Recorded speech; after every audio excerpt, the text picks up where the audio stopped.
نحمده ونستعينه ونستغفره ونؤمن به ونتوكل عليه ونعوذ بالله من شرور أنفسنا ومن سيئات أعمالنا من يهده الله فلا مضل له ومن يضلل فلا هادي له وأشهد أن لا إله إلا الله وحده لا شريك له وأشهد أن محمدا عبده ورسوله اللهم صل على محمد وعلى آل محمد كما باركت على إبراهيم وعلى آل إبراهيم إنك حميد مجيد اللهم بارك على محمد وعلى آل محمد كما باركت على إبراهيم وعلى آل إبراهيم إنك حميد مجيد يا أيها الذين آمنوا اتقوا الله حق تقاته ولا تموتن إلا وأنتم مسلمون يا أيها الناس اتقوا ربكم الذي خلقكم من نفس واحدة وخلق منها زوجها وبث منهما رجالا كثيرا ونساء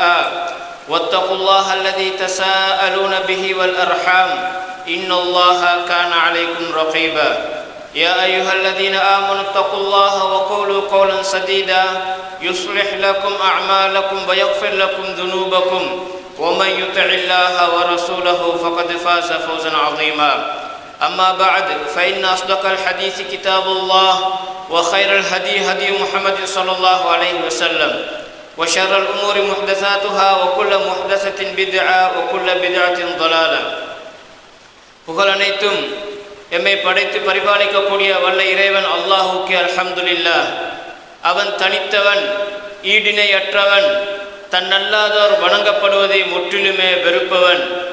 ஸலாத்தும் சலாமும் இறுதி தூதர் முஹம்மது ஸல்லல்லாஹு அலைஹி வஸல்லம் அவர்கள் பேரிலேயும் அவர்களது குடும்பத்தார்கள், தோழர்கள், மறுமை வரை அவர்களை பின்பற்றக்கூடிய அனைத்து நல்லடியார்கள் மீதும் என்றென்றும் உண்டாவதாக. புனிதமிக்க ஜும்ஆ கடமையை நிறைவேற்ற வந்திருக்கக்கூடிய அன்புக்குரிய இஸ்லாமிய சகோதரர்களே, எமது எல்லா சந்தர்ப்பங்களிலேயும் படைத்தவன் அல்லாஹ்வை அஞ்சி அவனது ஏவல்களை எடுத்தும் விலக்கல்களை தவிர்த்தும் கொள்வதற்கு வல்ல ரஹ்மான் நம் அனைவருக்கும் துணை புரிவானாக. அன்புக்குரிய சகோதரர்களே, அல்லாஹ் எங்களுக்கு நேர்வழி காட்டுவதற்காக இந்த அல் குர்ஆனை இறக்கியிருக்கின்றான். அல் குர்ஆன் எப்பொழுது எங்களுக்கு நேர்வழியாக அமையும் என்றால், அந்த அல் குர்ஆனை நாங்கள் ஓதுவதுடன் மாத்திரம் நிறுத்தி கொள்ளாமல் அதனுடைய வசனங்களை விளங்க, மொழிபெயர்ப்புகளை படிக்க எப்போ நாங்கள் ஆரம்பிக்கின்றோமோ அப்பொழுது தான் அந்த அல் குர்ஆனிலிருந்து எங்களுக்கு நேர்வழியை பெற்றுக்கொள்ளலாம். அந்த வகையில் குறைந்தபட்சம் நாங்கள் முழு குர்ஆனை விளங்க முடியாவிட்டாலும் அன்றாடம் நாங்கள் அடிக்கடி ஓதக்கூடிய சூறாக்கள், அடிக்கடி கேட்கக்கூடிய சூறாக்களை பற்றியாவது நாங்கள் கொஞ்சம் தெரிந்திருக்க வேண்டும், விளங்கி இருக்க வேண்டும். அந்த வகையிலே தான் நாங்கள் வாராந்தம் ஜும்ஆ தொழுகையிலே 2ஆம் ரக்காத்திலே ஓதக்கூடிய சூரா சூரத்துல் காஷியா என்று சொல்லக்கூடிய இந்த சூரா அல் குர்ஆனிலே 88வது அத்தியாயமாக இருக்கக்கூடிய இந்த சூரா நாங்கள் அடிக்கடி வாராந்தம் கேட்கக்கூடிய ஒரு சூரா. நாங்கள் எப்பொழுதாவது இந்த சூறாவுடைய மொழிபெயர்ப்பு எடுத்து பார்த்திருக்கின்றோமா? ஏன் நபி அவர்கள் இந்த சூறாவை வாரம் ஜும்ஆவிலேயும் பெருநாள் தினங்களிலேயும் இந்த சூறாவை ஓதியிருக்கின்றார்கள் என்று எப்பொழுதாவது நாங்கள் சிந்தித்திருக்கின்றோமா? உண்மையிலேயே இந்த சூறா மிக முக்கியமான மறுமையை பற்றி சுருக்கமாக சொல்லக்கூடிய ஒரு சூறாவாக இந்த சூறா இருக்கின்றது. அல் குர்ஆனிலே 88வது அத்தியாயமாக இருக்கக்கூடிய இந்த சூறாவுக்கு பெயர் என்ன சொன்னால் அல் காஷியா. காஷியா என்று சொன்னால் மூடிக்கொள்ளக்கூடியது, சூழ்ந்து கொள்ளக்கூடியது என்ற அர்த்தத்தை கொண்ட வார்த்தை. அல்லாஹுடைய நல்லடியார்களை அல்லாஹுடைய அருளும் அந்த சுவர்க்கத்தில் இருக்கக்கூடிய இன்பங்களும் அவனை சூழ்ந்து கொள்ளும். மறுபக்கத்திலே பாவிகளை, காஃபிர்களை அல்லாஹுடைய கோபமும் அந்த நரக தண்டனைகளையும் சூழ்ந்து கொள்ளும். இந்த இரண்டுமே மறுமையில் நடக்கக்கூடிய 2 விடயங்கள் என்ற அடிப்படையிலே தான் இந்த சூறாவுக்கு அல் காஷியா என்று பொதுவாக மூடிக்கொள்ளக்கூடியது, சூழ்ந்து கொள்ளக்கூடியது என்ற அர்த்தத்திலே அந்த வார்த்தை பயன்படுத்தப்பட்டிருக்கின்றது. அல் குர்ஆனிலே பொதுவாக இந்த சூறாக்களுக்கு பெயர் வைக்கக்கூடிய இடத்துல பல முறைகள் கையாளப்பட்டிருக்கின்றன. சில நேரத்தில் அந்த சூறாவிலே வரக்கூடிய ஒரு வார்த்தை அதனை வைத்து பெயர் வைப்பார்கள், அல்லது அந்த சூறாவை ஆரம்பிக்கக்கூடிய அந்த வார்த்தையை வைத்து பெயர் வைப்பார்கள், அல்லது அந்த சூறாவில் இருக்கக்கூடிய முக்கியமான ஒரு சம்பவத்தை அடிப்படையாக வைத்து பெயர் வைப்பார்கள். இங்கே முதலாவது வசனத்திலேயே இந்த காஷியா என்ற சொல் வந்திருப்பதனால் இந்த வசனத்தை இந்த அடிப்படையில் தான் பெயர் வைக்கப்பட்டிருக்கின்றது. இந்த சூறாவில் இது மக்காவிலே நபி ஸல்லல்லாஹு அலைஹி வஸல்லம் அவர்கள் ஹிஜ்ரத் போவதற்கு முன்னால் மக்காவிலேயே இறங்கிய சூரா என்பதில் யாருக்குமே மாற்று கருத்து இல்லை. அனைத்து அறிஞர்களும் இது மக்காவிலே நபி அவர்கள் ஹிஜ்ரத் போவதற்கு முன்னால் இறங்கிய மக்கியா வகை சூரா என்று சொல்லியிருக்கிறார்கள். உங்களுக்கு அல் குர்ஆனுடைய மொழிபெயர்ப்பை கூட எடுத்து பார்த்தால், அது அல் குர்ஆனுடைய பின்பகுதியை எடுத்து பார்த்தால் அதில் பொருளடக்கத்திலே ஒவ்வொரு சூறாவை பற்றி போடக்கூடிய இடத்திலே அரபுலே அல்லது தமிழிலே போட்டிப்பார்கள் மக்கி மதனி என்று சொல்லி.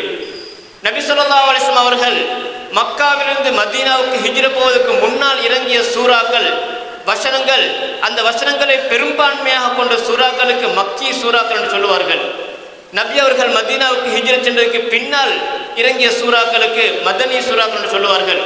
இந்த சூறாவை பொறுத்தவரையில் இது நபி அவர்கள் மக்காவில் இருக்கக்கூடிய இடத்தில் இறங்கிய சூறாக்களில் ஒன்றாக இருக்கின்றது. 26 வசனங்களை கொண்ட இந்த சூறா, இதனுடைய சிறப்பம்சம் என்னென்று சொன்னால், நபி ஸல்லல்லாஹு அலைஹி வஸல்லம் ஒரு சந்தர்ப்பத்தை சொன்னார்கள், வேறு எந்த ஒரு நபிமார்களுக்கும் தங்களுடைய வேதங்களிலே கொடுக்கப்படாத முஃபஸ்ஸல் வகையான சில சூறாக்கள் எனக்கு மாத்திரம் தரப்பட்டிருக்கின்றது. சின்ன சின்ன வசனங்களை கொண்ட, கருத்தாளமிக்க சின்ன சின்ன வசனங்களை கொண்ட அந்த சூறாக்கள், ஆயத்துக்களை கொண்ட சூறாக்கள் எனக்கு விசேஷமாக கொடுக்கப்பட்டிருக்குன்னு சொன்னார்கள். அவ்வாறான முஃபஸ்ஸல் வகையான சூறாக்களிலே ஒன்று தான் இந்த சூரத்துல் காஷியா என்று சொல்லக்கூடிய ஹல் அதாக ஹதீஸுல் காஷியா என்று ஆரம்பிக்கக்கூடிய இந்த சூறா. இன்னும் ஒரு சிறப்பு தான், நபி ஸல்லல்லாஹு அலைஹி வஸல்லம் அவர்கள் அதாவது ஒவ்வொரு வெள்ளிக்கிழமையிலே ஜும்மா தொழுகையிலே 2ஆம் ரக்காத்திலையும், அதே போன்று பெருநாள் தொழுகைகளிலே, மலை தேடி தொழக்கூடிய தொழுகைகளிலே 2ஆம் ரக்காத்திலையும் இந்த சூறாவை ஓதக்கூடியவர்களாக இருந்திருப்பதை நாங்கள் ஹதீஸ்களிலே பார்க்கின்றோம். இந்த சூறாவை அல்லாஹ் தஆலா பிரதானமாக எந்த நோக்கத்துக்காக இந்த சூறாவை இறக்கியிருக்கின்றான்? 2 அடிப்படை நோக்கங்களுக்காக அல்லாஹ் இந்த சூறாவை இறக்கியிருக்கின்றான். முதலாவது மறுமையை பற்றியும் அந்த மறுமையில் இருக்கக்கூடிய மக்களை வகைப்படுத்தியும் அவர்கள் ஒவ்வொரு ஷாராருக்கும் என்னென்ன இருக்கின்றன என்பதை பற்றி தெளிவுபடுத்துவதற்காக வேண்டியும், 2ஆவதாக அந்த மறுமையை மறுக்கக்கூடியவர்களுக்கு அல்லாஹுடைய குதிரத்தை, இந்த பூமியில் உலகத்தில் அல்லாஹுடைய குதிரத்தை எவ்வாறு, அவனுடைய சக்தி வல்லமை எவ்வாறு என்பதை காண்பிப்பதற்காக வேண்டி இந்த 2 நோக்கங்களுக்காக அல்லாஹ் இந்த சூறாவை இறக்கியிருக்கின்றான். ஒட்டுமொத்தமான இந்த 26 வசனங்கள் எங்களுக்கு இந்த 4 பகுதிகளாக பிரிக்கலாம். இந்த சூறாவிலே முதலாவது பகுதி கெட்டவர்கள், பாவிகள், அவர்களுக்கு என்னென்ன இருக்கின்றன என்பதை சம்பந்தமாக முதலாவது வசனத்திலிருந்து 7வது வசனம் வரும்படி அல்லாஹ் தஆலா சொல்லுகின்றான். 8வது வசனத்திலிருந்து 16வது வசனம் ஆயத்து வரும் வரையில நல்லவர்களும் அவர்களுக்கு சொர்க்கத்தில் என்னென்ன இருக்கின்றன என்பதை பற்றியும் அல்லாஹ் சொல்லுகின்றான். 17வது வசனத்திலிருந்து 20வது வசனம் வரும் வரையில அல்லாஹ் தஆலா தன்னுடைய வல்லமையை, குதிரத்தை காட்டுவதற்காக வேண்டி சில படைப்புகளை உதாரணமாக சொல்லி, இந்த படைப்புகளை நாங்கள் எவ்வாறு படைத்திருக்கின்றோம் என்று அவர்கள் பார்க்க மாட்டார்களா, பார்க்கவில்லையா என்பதாக அல்லாஹ் தஆலா கேள்வியின் அடிப்படையில் கேட்டு அந்த அவனுடைய வல்லமையை காட்டுகின்றான். 21வது வசனத்திலிருந்து கடைசி 6 வசனங்கள் 26வது வசனம் வரும் முறையில எவ்வாறு மறுமையை கொண்டு அல்லாஹ் இந்த சூறாவை ஆரம்பித்தானோ அதே போன்று அதே மறுமையை யாபகமூட்டி நினைவூட்டி அந்த சூறாவை முடிக்கின்றான். இதுதான் இந்த சூறாவுடைய சுருக்கம். நாங்கள் இப்பொழுது ஒவ்வொரு வசனமாக சுருக்கமாக நாங்கள் பார்ப்போம். அல்லாஹ் இந்த சூறாவை எவ்வாறு ஆரம்பிக்கின்றான்? ஹல் அதாக ஹதீஸுல் காஷியா, மூடிக்கொள்ளக்கூடிய அந்த மறுமையின் செய்தி நபியா உங்களுக்கு வரவில்லையா, உங்களுக்கு வந்ததா என்பதாக அல்லாஹ் கேட்கின்றான். இங்கே அல்லாஹ் தஆலா ஒரு கேள்வியாக கேட்பது ஏனென்று சொன்னால், எங்களுடைய பாவனையில் நாங்கள் நிறைய பேச்சு வழக்கில் சொல்லுவோம். நாங்கள் சில செய்திகள் கேட்குறது, உங்களுக்கு செய்தி தெரியுமா, இப்படி நடந்தீங்க, முக்கியமான ஒரு விஷயத்தை சொல்லக்கூடிய இடத்துல என்னுடைய பேச்சு வழக்கில் கூட நாங்கள் சொல்லுவோம், பேசுவோம். உங்களுக்கு அப்படி ஒரு செய்தி தெரியுமா, இப்படி ஒரு நடந்தாமே தெரியுமா என்று நாங்கள் கேட்போம். உண்மையில் அவருக்கு தெரியாமல் இருக்கலாம், ஆனால் தெரியுமான்னு கேட்டுட்டு அந்த செய்தியை நாங்கள் சொல்லுவோம். காரணம், நாங்கள் சொல்ல போகக்கூடிய செய்தி முக்கியமான செய்தி என்ற அடிப்படையில். இதே போன்று அல்லாஹ் தஆலா கேட்கின்றான், ஹல் அதாக ஹதீஸுல் காஷியா, இந்த மூடிக்கொள்ளக்கூடிய மறுமையின் செய்தி உங்களுக்கு வந்ததா என்பதை அல்லாஹ் கேட்கின்றான். கேட்டுவிட்டு அல்லாஹ் தஆலா தொடர்ந்து சொல்கின்றான், வுஜூஹு யௌமைதின் காஷியா, அந்த நாளிலே சில முகங்கள் இருக்கின்றன இழிவடைந்தவைகளாக, இழிவான முகங்களாக இருக்கும் என்பதாக. ஏன் அல்லாஹ் தஆலா மனிதர்கள் தான் இழிவடைவார்கள் என்று பார்த்தால், ஏன் அல்லாஹ் தஆலா முகத்தை மட்டும் குறிப்பிட்டான்? என்ற பொதுவாக ஒரு மனிதனுடைய சந்தோஷம், துக்கம், அவனுடைய பயம், தைரியம் எல்லாமே பிரதிபலிப்பது அவனுடைய முகத்திலே தான். எனவே தான் அல்லாஹ் தஆலா முகத்தை சொல்கின்றான், வுஜூஹுன் யௌமைதின் காஷியா, அன்றைய தினத்தில் சில முகங்கள் இவ்வாறு இழிவடைந்த முகங்களாக இருக்கும் என்பதாக சொல்லிவிட்டு அவர்களை பற்றி அல்லாஹ் தஆலா சொல்கின்றான், ஆமிலத்துன் நாசிபா, நிறைய கஷ்டப்பட்டு வேலை செய்திருப்பார்கள், சிரமப்பட்டு வேலை செய்வார்கள். இந்த இடத்துல ஆமிலத்துன் நாசிபா என்பதற்கு 2 விதமான அர்த்தங்கள் சொல்லப்படுகின்றன. ஒன்று, இந்த உலகத்தில் நிறைய கஷ்டப்பட்டிருப்பார்கள், பாவ காரியங்களை செய்வதற்காக வேண்டியும் அல்லாஹ்வுக்கு மாறு செய்வதற்காக நல்ல விஷயம் என்று நினைத்து கொண்டு நிறைய கஷ்டப்பட்டு செய்திருப்பார்கள். அந்த வேலைகள் செய்ததினால் அவர்கள் டயர்டாக இருப்பார்கள், களைப்படைந்திருப்பார்கள். அதனால் தான் ஆமிலத்துன் நாசிபான்னு சொல்கின்றார். இன்னொரு அர்த்தம் சொல்கின்றார்கள், அதுவும் பொருத்தமான அர்த்தம் தான். மறுமையிலே தான் இதனை அல்லாஹ் தஆலா சொல்கின்றான். என்ற முன்னுக்குள்ள வசனத்தில் அல்லாஹ் வுஜூஹு யௌம இதின், அன்றைய தினத்திலே சில முகங்கள் இழிவடைந்திருக்கின்ற சொல்லிவிட்டு அந்த முகங்கள், அந்த மக்கள் என்ன செய்வார்னு சொன்னால், நாளைக்கு மறுமையில நரகவாதிகளுக்கு போடப்படக்கூடிய பெரிய பெரிய சங்கிலிகள் இருக்கின்றன. சங்கிலிகள், ஆயுதங்கள் இருக்கின்றன. நரகவாதிகளை கொடுமைப்படுத்துவதாக வைக்கப்பட்டிருக்கூடிய அந்த ஆயுதங்கள், பிரமாண்டமான சங்கிலிகளை எல்லாம் இவர்களை வைத்து, இந்த நரகவாதிகளை வைத்தே தான் அல்லாஹ் தஆலா இழுத்து வருவான். எனவே அந்த நேரத்தில் அவர்கள் வேலை செய்து கஷ்டப்பட்டு களைப்படைவார்கள் என்ற ஒரு அர்த்தத்தை இந்த வசனத்துக்கு சொல்கிறார்கள். இரண்டுமே பொருத்தமானதான். இந்த உலகத்தில் அவர்கள் சில விஷயங்கள், நல்ல விடயங்களை செய்து கொண்டிருப்பார்கள், அதற்காக சிரமப்பட்டிருப்பார்கள். ஆனால் அந்த சிரமங்கள் எல்லாம் நாளை மறுமையிலே வீணாகிவிடும். ஆனால் களைப்பு மட்டும்தான் மிச்சம் இருக்கும் அவர்களுக்கு.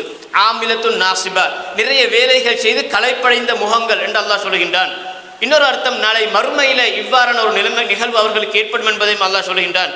சொல்லிவிட்டு அவர்களுடைய முடிவை பற்றி சொல்லக்கூடிய நேரத்தில் 4வது வசனத்தில் சொல்கின்றான், தஸ்லா நாரன் ஹாமியா, கொழுந்து விட்டு எரியக்கூடிய அந்த நெருப்பிலே அந்த முகங்கள் நுழையும். அப்படின்னா அந்த மனிதர்கள் அந்த நரக நெருப்பில் நுழைவார்கள் என்பதை அல்லாஹ் தஆலா சொல்கின்றான். இங்கே அல்லாஹ் எவ்வாறு பயன்படுத்தியிருக்கிறான், கொழுந்து விட்டு எரியக்கூடிய நெருப்பு என்று சொல்லி. எங்களுக்கு பொதுவாக தெரியும், நெருப்பு, இன்றைய உலகத்தில் இருக்கக்கூடிய நெருப்பு சாதாரணமாக எங்களுக்கு கையால் பிடிக்க முடியாது, அவ்வளவு உஷ்ணமாக இருக்கக்கூடிய நெருப்பு என்பது. ஆனால் இந்த நெருப்புடைய பவரை அல்லாஹ் தஆலா இன்னும் 69 மடங்குகள் அதிகரித்து தான் நாளை மறுமையில நெருப்பை வைத்திருக்கின்றான். நபியர்கள் ஹதீஸில் சொன்னார்கள், நீங்கள் இங்கே மூட்டிக்கொண்டிருக்கக்கூடிய இந்த நெருப்புகள் எல்லாம் ஜுஸ்உம் மின் 70 ஜுஸ்அம் மின் நாரி ஜஹன்னம், நரக நெருப்புடைய 70 மடங்கிலே ஒரு பகுதி தான் இது. அந்த நரக நெருப்புடைய அந்த பவரை அதனை 70ஆக பிரிச்சென்று சொன்னால் அதில் ஒரு பகுதி, ஒரு விகிதம் தான் இங்கே நீங்கள் உலகத்தில் எல்லோருமே மூட்டிக்கொண்டிருக்கக்கூடிய இந்த உஷ்ணமான நெருப்பு. அப்படினால் அந்த நெருப்பை அல்லாஹ் தஆலா அதனுடைய அந்த உஷ்ணத்தை, அதனுடைய பவரை இன்னும் 69 மடங்குகள் அதிகரித்து தான் அல்லாஹ் தஆலா மறுமையிலே வைத்திருக்கிறான். அதான் தான் தஸ்லா நாரன் ஹாமியா, கொழுந்து விட்டெறியக்கூடிய, அதாவது அதிகமாக நிற்க முடியாத அளவுக்கு அதிகமாக பற்றக்கூடிய அந்த நெருப்பிலே அவர்கள் நுழைவார் என்று அல்லாஹ் தஆலா சொல்கின்றான். சொல்லிவிட்டு இந்த இதில் அடுத்ததாக அந்த நல்ல கெட்டவர்களுக்குரிய அந்த 2வது அவர்களுடைய பகுதியிலே சொல்கின்றான், அவர்களுக்குரிய உணவுகள், பானங்களை பற்றி சொல்கின்றான். துஸ்காமின் ஐனின் ஆனியா, சூடான, உஷ்ணமான, கடும் சூடான அந்த நீர் ஊற்றுகளிலிருந்து அவர்களுக்கு அங்கே பானங்கள் கொடுக்கப்படும் என்று சொல்லி, அவர்கள் வேலை செய்திருப்பார்கள், அந்த சங்கிலிகள் எல்லாம் இழுத்து வந்திருப்பார்கள், களைப்படைந்திருப்பார்கள், நரக நெருப்பிலே தண்டிக்கப்பட்டு களைப்படைந்திருப்பார்கள். ஆனால் அவர்களுக்கு கொடுக்கப்பட மாட்டாது. அவர்களாக கஷ்டப்பட்டு கேட்கும் வரையில் அவர்களுக்கு கொடுக்கப்பட மாட்டாது. அவர்கள் களைப்படைந்து உடனடியாக அவர்களுக்கு கொடுக்கப்பட மாட்டாது. அவர்கள் கேட்டதுக்கு பின்னால் தான் அவர்களுக்கு கொடுக்கப்படும். அல்லாஹ் சொல்கின்றான், அவர்கள் தண்ணீர் கேட்டார்கள் என்று சொன்னால், அவர்கள் தண்ணீர் அப்போ கேட்கும் வரையில் அல்லாஹ் கொடுக்க மாட்டேன் எந்த ஒன்றையுமே. அவர்களுக்கு கேட்டார்கள் என்று சொன்னால் யுகாசு பிமாஇன் கல்முகுல், உருக்கப்பட்ட செம்புகளை போன்ற தண்ணீரால் அவர்களுக்கு புகட்டப்படும். உருக்கப்பட்ட செம்புகள் எந்த அளவுக்கு சூடாக உருக்கப்பட்டிருக்குன்னு அந்த உருக்கப்பட்ட அந்த செம்புகளை போன்ற தண்ணீரால் அவர்களுக்கு கொடுக்கப்படும். யஷ்வில் வுஜூ, அந்த நீரை முகத்துக்கிட்ட கொண்டு வந்தவுடனே முகம் அப்படி இந்த சதைகள் கலண்டு உள்ளே விழுந்துடும். அந்த அளவுக்கு முகத்தை சுடுக்கக்கூடிய, எரிக்கக்கூடிய, அந்த உஷ்ணம் தாங்க முடியாமல் எரிக்கக்கூடிய அந்த நீர் தான் அவர்களுக்கு புகட்டப்படும். சரி, அந்த நீரை குடிப்பார்களா? அல்லாஹ் தஆலா இன்னொரு இடத்துல சொல்கிறான், அதாவது அந்த தண்ணீரை நீரும் அல்லது அது ஷீல்கள், பாவிகளுடைய நரகவாதி தண்டனைகள், அவன் நெருப்பினால் வேகக்கூடிய நேரத்தில் வரக்கூடிய ஷீல்கள், அந்த ஷீல்களை தான் அல்லாஹ் தஆலா இன்னும் கொஞ்சம் காய்ச்சி சூடாக்குகின்றான், உருக்கப்பட்ட செம்புகளை போன்று. அதனை அவர்களுக்கு கொடுக்கப்படும். அதனை யத்தஜர்ரஹு, சிரமப்பட்டு கஷ்டப்பட்டு விழுங்க பார்ப்பான். சிரமப்பட்டு கஷ்டப்பட்டு வலா யகாது யுசியுஹு, அவனுடைய தொண்டையில் எளிதாக அப்படி உள்ளுக்கு இறங்க மாட்டாது. சரி, அப்படித்தான் இறங்கினால் என்ன நடக்கும்? அதை அல்லாஹ் இன்னொரு வசனத்தில் சொல்கின்றான், வசுகுமா அன் ஹமீமன் ஃபகத்தஅ அம்ஆஹும், அப்படித்தான் கஷ்டப்பட்டு விழுங்குவான். விலங்கி அது உள்ளுக்கு இறங்கினு சொன்னால் அது என்ன செய்யும்? இன்னொரு இடத்துல சொல்லினான் யஹ்லி, அதாவது அப்படி உள்ளுக்கு எப்படின்னு சொன்னால் வந்து ககல்யல் ஹமீம், நல்ல சுடுநீர் அடுப்பில் எப்படி கொதிக்குமோ அது மாதிரி அவனுடைய வௌத்திற்கு கொதிச்சு கண்டிக்கும். அதனுடைய விளைவு ஆகும், அவருடைய குடல்களிலும் துண்டு துண்டாக வெட்டிவிடும் என்று அல்லாஹ் சொல்கின்றான். இதுதான் நரகவாதிகளுக்குரிய அந்த பானங்கள், அவர்களுக்கு தாகம் வந்தால் கொடுக்கப்படக்கூடிய பானம் என்று அல்லாஹ் தஆலா சொல்லி காட்டுகின்றான். அடுத்த வசனத்தில் அல்லாஹ் சொல்கின்றான், அடுத்த வசனத்தில் சொல்கின்றான் லைஸ லஹும் தஆமுன் இல்லா மின் தரீ, அவர்களுக்கு பானம் அப்படின்னு சொன்னால் அப்போ உணவு சாப்பாடு என்னது? அதை பற்றி அல்லாஹ் தஆலா சொல்கின்றான், அவர்களுக்கு வந்து முட்கலான மரம், இன்ன ஷஜரத்த ஜக்கூம், ஜக்கூம் என்ற மரம் தான் அவர்களுக்கு நரகத்துடைய அடித்தளத்திலே முளைக்கக்கூடிய ஜக்கூம் என்ற மரத்திலிருந்து, இன்று கள்ளி மரம் என்று சொல்வார்கள், முழுக்க முழுக்க அதை முட்கலாகத்தான் இருக்கும். அந்த முட்களாலான மரங்கள் தான் அவர்களுக்கு கொடுக்கப்படும். இன்னொரு வகைத்தான் லைஸ லஹும் தஆமுன் இல்லா மின் தரீ, தரீ என்று சில ஒரு வகை பாலைவனங்களிலே அரபு நாடுகளிலே மலைப்பகுதிகளிலே முளைக்கக்கூடிய ஒரு வகையான இந்த பயிர் தான். அந்த இது அதனுடைய சிறப்பம்சம் என்ன சொன்னால், அது பச்சையாக இருக்கக்கூடிய இடத்துல ஒட்டகங்கள் கூட சில டைமில் சாப்பிடும். முள்மரம் தான், ஆனால் பச்சையாக இருக்கக்கூடிய இடத்துல அது ஒட்டகங்கள் கூட சாப்பிடும் சில நேரத்தில். ஆனால் அதே காய்ந்து விட்டுன்னு சொன்னால் விஷமாக மாறிவிடும், முட்களாக இருந்து விஷமாக மாறிவிடும். அப்படிப்பட்ட அந்த அந்த செடிகளைத்தான் அல்லாஹ் தஆலா வந்து இவர்களுக்கு தஆமாக உணவாக கொடுக்கணும்னு அல்லாஹ் சொல்கின்றான். உண்மையில மனிதன் உலகத்தில் வந்து என்னத்துக்காக நாங்கள் உணவு உட்கொள்கின்றோம்? இரண்டு நோக்கம் இருக்குது. ஒன்று, வெளிப்புறத்தில் வந்து என்னோட உடல் வந்து நல்லா அழகான உடலை காட்டுறதுக்காக வேண்டி நல்ல முறையில் கொளுத்து நல்லா சமைஞ்சு வரணும்னு நாங்கள் சொல்லுவோம். நோக்கம்னா உணவு உட்கொள்ளக்கூடிய நோக்கம். வெளிப்புற நோக்கம் வந்து நல்ல உடம்பு போடணும்னு சொல்லி. அதே போல் உள்புற நோக்கம் என்னது? உள்ரங்கமான நோக்கம், என்னோட பசி தீரணும். இந்த இரண்டும் இந்த சாப்பாட்டில் நடக்க மாட்டோம் என்று அல்லாஹ் சொல்கின்றான். லா யுஸ்மினு வலா யுகுனி மின்ஜு, அவனை அந்த சாப்பாடு கொழுக்க வைக்கவும் மாட்டாது. வெளிப்புறத்தில் மக்களை பார்க்கறதுக்கு அவர் கொழுத்தவராக காண மாட்டார், அவரை கொழுக்க வைக்கவும் மாட்டாது. உள்ரங்கத்தில் என்ன நோக்கத்துக்காக சாப்பிடுன்னா பசி தீரணும். வலா யுகுனி மின்ஜு, அவர்களுடைய அந்த பசி தீர்க்கவும் மாட்டான் அல்லாஹ் தஆலா சொல்கின்றான். லா யுஸ்மினு வலா யுகுனி மின்ஜு என்று சொல்லி. இதுதான் முதலாவது ஷாரா, இந்த சூராவுடைய முதலாவது பகுதி. இரண்டாவது பகுதி எடுத்துக்கொண்டு சொன்னால் நல்லவர்களை பற்றி அல்லாஹ் சொல்கின்றான். வுஜூஹுன் யௌமைதின் நாஇமா, அன்றைய தினங்களிலே இன்னும் சில முகங்கள் இருக்கின்றன, செழிப்பாக அழகான முறையிலே பிரகாசமாக இருக்கும் என்று சொல்கின்றான். ஏன் காரணம்? அவன் எலும்பத்திலே பதற்றமாக எழும்பக்கூடியவர்கள் ஏன் செழிப்பாக சந்தோஷமாக எழும்புகின்றார்கள்? ஏற்கனவே கபூரிலே இருக்கக்கூடிய நேரத்தில் அவர்களுக்கு அவருடைய முடிவு தெரிந்து விடுகின்றது. நாங்கள் தப்பிவிட்டோம், நாங்கள் ஏற்கனவே கபூரிலே நல்ல இன்பங்களை அனுபவிச்சுட்டு வருவார்கள், சந்தோஷமாக எழும்பி வருவார்கள். வுஜூஹு யௌமைதின் நாஇமா லிஸஈஹா ராதியா, அந்த உலகத்தில் அவங்க செஞ்ச எல்லா முயற்சிகளும் அதற்காக அல்லாஹ் தஆலா கொடுத்த கூலிகள், கொடுக்க இருக்கின்ற கூலிகளை பார்த்து திருப்தியுற்றவர்களாக சந்தோஷமாக வருவார்கள். ஃபீ ஜன்னத்தின் ஆலியா, உயர்ந்த சுவர்க்கத்தில் இருப்பார்கள், உயர்ந்த சுவர்க்கத்தில் அவர்கள் இருப்பார்கள் என்று அல்லாஹ் தஆலா சொல்லினார். அதே போன்று விசேஷமாக அங்கே லா தஸ்மஉ ஃபீஹா லாகியா, எந்த ஒரு வீண் பேச்சையும் கேட்க மாட்டார்கள். அங்கே சுவர்க்கத்தில் பேசக்கூடிய பேச்செல்லாம் இன்னொரு வசனத்தில் சொல்கின்றான், இல்லா கைலன் சலாமன் சலாமா, எல்லாரும் சலாம் சலாம், ஒவ்வொருத்தரும் மாறி மாறி சலாம் சொல்லிக் கொள்வார்கள், சந்தோஷமாக பேசுவார்கள். யாருக்கு மத்தியில் எந்த ஒரு குரோதங்களும் இருக்க மாட்டாது. ஒருத்தருக்கு ஒருத்தர் சந்தித்துக் கொள்வார்கள், ஒருத்தருக்கு ஒருத்தர் ஒருவருடைய வீட்டுக்கு இன்னொருவர் போவார், இப்படியெல்லாம் நடக்கும் அங்கே. ஆனால் யாருக்கும் இடையில் எந்த ஒரு கசப்புகளோ மனக்கசடுகளோ குரோதங்கள் எந்த ஒன்றும் இருக்க மாட்டாது. எல்லோரும் அவர்களுக்கிடையில் சுகம் விசாரித்து சந்தோஷமாக இருப்பார்கள். மேலதிகமாக அல்லாஹ் தஆலா தஸ்பீஹ் செய்து கொண்டு, அல்லாஹ் தக்பீர் சொல்லிக்கொண்டு இப்படித்தான் இப்படி இருப்பார்கள் என்பதை நாங்கள் பார்க்கின்றோம். இதான் லா தஸ்மஉ ஃபீஹா லாகியா என்று அல்லாஹ் தஆலா சொல்கின்றான். சொல்லிவிட்டு அந்த சுவர்க்கவாதிகளுக்கு அங்கே இருக்கக்கூடிய சில இன்பங்களை சொல்லி காட்டுகின்றான். ஃபீஹா ஐனுன் ஜாரியா, அவர்களுக்கு ஓடக்கூடிய நீரூற்றுக்கள் ஆறுகளிடம் இருக்கின்றன. இது என்ன வகையான ஆறு? 4 வகையான ஆறுகள் இன்னொரு சூரத்தில் அல்லாஹ் தஆலா சொல்கின்றான். ஃபீஹா அன்ஹாரும் மிம்மா, நீரிலான தண்ணீர் ஒரு ஆறு ஓடும். அதே போன்று வந்து வான்ஹாரும் மின் லபன், பாலாறு ஒன்று ஓடும்.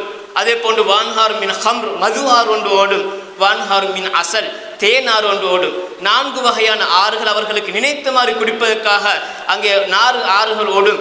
அந்த ஆற்றுக்கு கிட்ட போய் அவங்க எடுத்து கொடுக்க ஒன்று தேவையில்லை.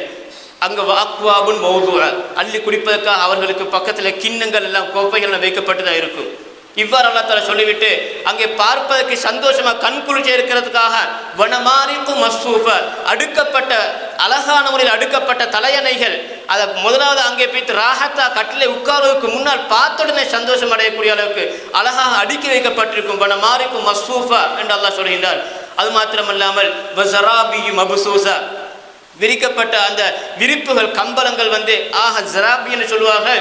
அந்த கம்பளங்களிலே ஆக உயர் ரக கம்பளம், அதுக்கு தான் அந்த ஜராபின்னு சொல் பயன்படுத்தப்படுகிறது. அப்படிப்பட்ட அந்த கம்பளங்கள் தான் அவர்களுடைய கட்டில்களுக்கு விரிக்கப்பட்டிருக்கும். அழகான முறையிலே தலையணைகளும் அடுக்கப்பட்டிருக்கும். அவர்களுக்கு நினைத்த நேரத்தில் குடிப்பதற்காக கிண்ணங்கள்லாம் வைக்கப்பட்டிருக்கும். அவர்களுடைய காலடிகளிலே ஆறுதலாம் ஓடிக்கொண்டிருக்கும். இவ்வாறு தான் அல்லாஹ் தஆலா சொர்க்கவாதிகளை பற்றி சொல்லுகின்றான். எனவே இந்த 2 சாரர்களை பற்றி அல்லாஹ் தஆலா அழகான முறையில் சொல்லிவிட்டு அடுத்ததாக அல்லாஹ் தஆலா சொல்லுகின்றான் அவருடைய குதிரத்தை இந்த சூராவுடைய 3வது பகுதி. இப்படியெல்லாம் இருக்கக்கூடிய இந்த மறுமையை மறுக்கின்றார்களே அவர்களுக்கு அல்லாஹ் தஆலா கேட்கின்றான், அஃபலா யன்சுரூன இலல் இப்லி கைஃப குலிகத், அவர்கள் இந்த ஒட்டகத்தை எவ்வாறு படைக்கப்பட்டிருக்கின்ற அவர்கள் பார்க்கக்கூடாதா? வெயில சமாய் கைஃப ருஃபிஅத், வானம் எவ்வாறு உயர்த்தப்பட்டிருக்கின்றது அவர்கள் பார்க்கக்கூடாதா? வெயிலல் ஜிபாலி கைஃப நுசிபத், மலைகள் எவ்வாறு நட்டப்பட்டிருக்கின்ற அவர்கள் பார்க்கக்கூடாதா? வெயிலல் அர்லி கைஃப சுத்திஹத், இந்த பூமி எவ்வாறு விரிக்கப்பட்டிருக்கின்ற அவர்கள் பார்க்கக்கூடாது என்று 4 உதாரணங்களை சொல்கின்றான். அல்லாஹ் தஆலா நிறைய மிருகங்கள் எல்லாம் இருக்கக்கூடிய இடத்துல ஏன் இந்த ஒட்டகத்தை அல்லாஹ் தஆலா தெரிவு செய்தான்? உதாரணம் சொல்வதற்காக அல்லாஹ் தஆலா ஏன் ஒட்டகத்தை தெரிவு செய்தான்? ஏன்னா அவர்களுக்கு மிச்சமே பரிச்சயமான ஒரு வாகனம் அதுத்தான் அவர்களுடைய காலத்திலே.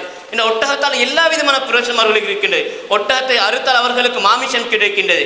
ஒட்டகத்துடைய பாலை எடுத்து அவர்கள் பானமாக குடிக்கின்றார்கள். அந்த ஒட்டகத்துடைய ரோமங்களை வைத்து ஆடைகள் செய்கின்றார்கள். ஒட்டகத்துடைய தோலினால் அவர்களுக்கு ஆடைகள் செய்கின்றார்கள். எனவே ஒட்டகத்தினால் எல்லா விதமான பயன்களும் அடைகின்றார்கள்.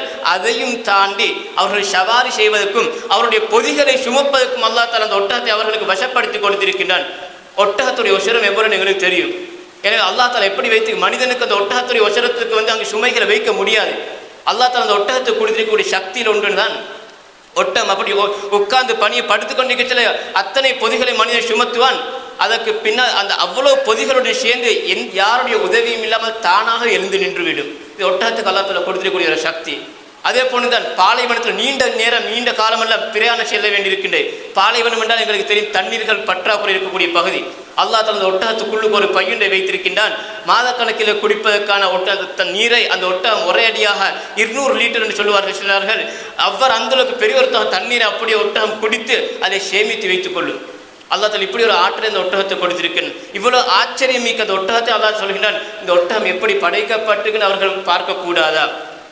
வெயில சமாய் கைஃப ருஃபிஅத், இந்த வானத்தை எப்படி அல்லாஹ் தஆலா உயர்த்தி வைக்கப்பட்டிருக்கின்ற அல்லாஹ் தஆலா எவ்வாறு உயர்த்தி இருக்கின்ற பார்க்கக்கூடாதா? இன்னொரு இடத்துல அல்லாஹ் சொல்கின்றான், அல்லாஹுல்லதி ரஃபஅஸ் ஸமாவாதி பிகைரி அமதின் தரவுனஹா, நீங்க கண்ணால பார்க்கக்கூடிய எந்த ஒரு தூணும் இல்லாமல் அல்லாஹ் வானத்தை உயர்த்தி வைத்திருக்கின்றான். இன்னொரு இடத்துல சொல்கிறான், வானத்தில் எந்த ஒரு பிளவுகளையும் உங்களுக்கு பார்க்க முடியாது. சும்மர் ஜியல் பசர கர்ரத்தை 2 முறை 3 முறை பாருங்க, எந்த ஒரு பிளவையும் பார்க்க முடியாது அல்லாஹ் சொல்கின்றான். அதே ஒரு பெரிய ஒரு அத்தாட்சி. வானம் மாத்திரமல்ல, அந்த வானத்தையும் தாண்டி அதில் இருக்கக்கூடிய விண்வெளி எல்லாமே பெரிய அத்தாட்சிகள் அல்லாஹ் தஆலா வைத்திருக்கின்றான். ஒரு உதாரணத்துக்கு வானத்தை மட்டும் சொல்லியிருக்கின்றான். இந்த வானத்தை அல்லாஹ் தஆலா வஜஅல்னா ஸமா ஸக்ஃபன் மஹ்ஃபூலா, பாதுகாக்கப்பட்ட ஒரு முகடாக கூரையாக வைத்திருக்கின்றான். சூரிய வெப்பம் வேகமாக வந்து எங்களை தாக்கக்கூடாதுக்கான அல்லாஹ் தஆலா முகடு மாதிரி ஒரு கூரையை போன்று அல்லாஹ் வானத்தை வைத்திருக்கின்றான். பொதுவாக எங்களுக்கு ஒரு கூரை கட்டுச்சுனால் சுற்றி வர தூண்களை நாங்கள் அமைப்போம். எந்த ஒரு தூணும் இல்லாமல் அல்லாஹ் தஆலா வானத்தை அப்படி வைத்திருக்கின்றான். அது கீழே உலாமல் அவன் பிடித்து கொண்டிருக்கிறான். இன்னல்லாஹ் யும்சிகு ஸமா, அது அந்த வானத்தை அல்லாஹ் தஆலா அவன் தான் பிடித்து கொண்டிருக்கிறான். அந்த இடத்துக்கு நகர்ந்து கீழே விழாமல் இருப்பதற்காக வானத்தை அல்லாஹ் பிடித்து கொண்டிருப்பது அல்லாஹ் சொல்கின்றான். அப்படிப்பட்ட அந்த வானம் எவ்வாறு படைக்கப்பட்டு அவர்கள் பார்க்கக்கூடாதுன்னு அல்லாஹ் கேட்கின்றான். அது மாத்திரமல்லாமல் வெயிலல் ஜிபாலி கைஃப நுசிபத், இந்த மலைகள் எப்படி நட்டப்பட்டிருக்கின்ற அவர்கள் பார்க்கக்கூடாதா? இந்த மலைகள் அல்லாஹ் தஆலா எவ்வாறு வைத்திருக்கின்றான்? நாங்கள் கண்ணால் பார்க்கக்கூடிய ஒரு பெரிய உயரத்துக்கு மலை இருக்கின்றது. அதே உயரத்துக்கு நிலத்துக்கு கீழாலும் இருக்கின்றது. நாங்கள் கண்ணால் எந்த அளவுக்கு உயரத்துக்கு மலையை பார்க்கின்றோமோ அதே அளவு உயரத்துக்கு நிலத்துக்கு கீழாலும் இருக்கின்றது. ஏனென்று சொன்னால் இந்த பூமி, நாங்கள் வாழக்கூடிய பூமி 70% தண்ணீருக்கு மேலால் தான் இந்த 30% தரை இருக்கின்றது. அந்த தரையில் நாங்கள் வசிக்கின்றோம். 70% தண்ணிக்கு மேலே 30% ஒரு பந்து போன்ற ஒரு பூமி இவ்வாறு மிதக்கும் சொன்னால் எப்படி இருக்கும்? அந்த நேரத்தில் அங்கே வாழ முடியாது, அசைந்து கொண்டு உருண்டு கொண்டு இருக்கக்கூடிய. அவ்வாறு அசையாமல் அல்லாஹ் தஆலா இந்த மலைகளை வைத்திருக்கின்றான். பல இடங்களில் சொல்லினார், வஜஅல்னா ஃபியா ரவாசிய ஆடாமல் அசையாமல் இருப்பதற்காக கம்புகளை போன்று நாட்டி வைத்திருக்கின்றான். ஜிபால் அவுத்தாத, அதனை காம்புகளாக அவ்வாறு நாட்டி வைத்திருக்கின்ற பல இடங்களில் சொல்லி நாட்டி வைத்தின அர்த்தம் எங்களுக்கு தெரியக்கூடிய ஒரு பெரிய ஒரு பகுதி இருக்குன்னு உயர மலை. அதே அளவுக்கு கீழ் நிலத்துக்கு கீழே அல்லாஹ் நாட்டி வைத்திருக்கின்றான். இந்த பூமி ஆடாமல் அசையாமல் எங்களுக்கு வாழ்வதற்கு இதமாக அல்லாஹ் வைத்திருக்கின்றான்.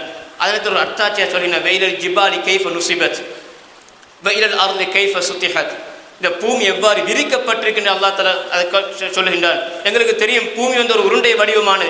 அந்த உருண்டை வடிவமான பூமி என்பதற்காக எங்களுக்கு கண்ணால் பார்க்கறதுக்கு இந்த உருண்டை வடிவத்தை எங்களுக்கு பார்க்கவே முடியாது. ஃபோட்டோக்களிலே தான் நாங்கள் பார்க்கின்றோம். என் அல்லாஹ் தஆலா அவ்வாறு மனிதனுக்கு வாழ்வதற்கு இசைவாக விரித்து வைத்திருக்கின்றான். அது நீண்ட தூரம் அப்படி விரித்திருப்பதன் காரணமாக வெறுமனை தட்டை போன்று எங்களுக்கு விளங்குகின்றது. ஆனால் அடிப்படையில் அது ஒரு பூமி உருண்டை வடிவமானதான். ஆனால் அந்த அளவுக்கு அல்லாஹ் தஆலா விரிவாக வைத்திருக்கின்றான். மனிதர்களுக்கு வாழ்வதற்கு இலவாக லேசாக அல்லாஹ் வைத்திருக்கின்றான் என்று அல்லாஹ் இந்த வசனங்களிலே சொல்லி அவனுடைய அத்தாட்சிகளை பற்றி அல்லாஹ் தஆலா சொல்கின்றான். எனவே இது போன்ற இந்த வசனங்களை நாங்கள் கேட்டு பரிம்பதற்கு வல்ல ரஹ்மான் நம் அனைவருக்கும் தந்த துணை புரிவானாக. வஆகிரு தஅவானா அல்ஹம்துலில்லாஹி ரப்பில் ஆலமீன்.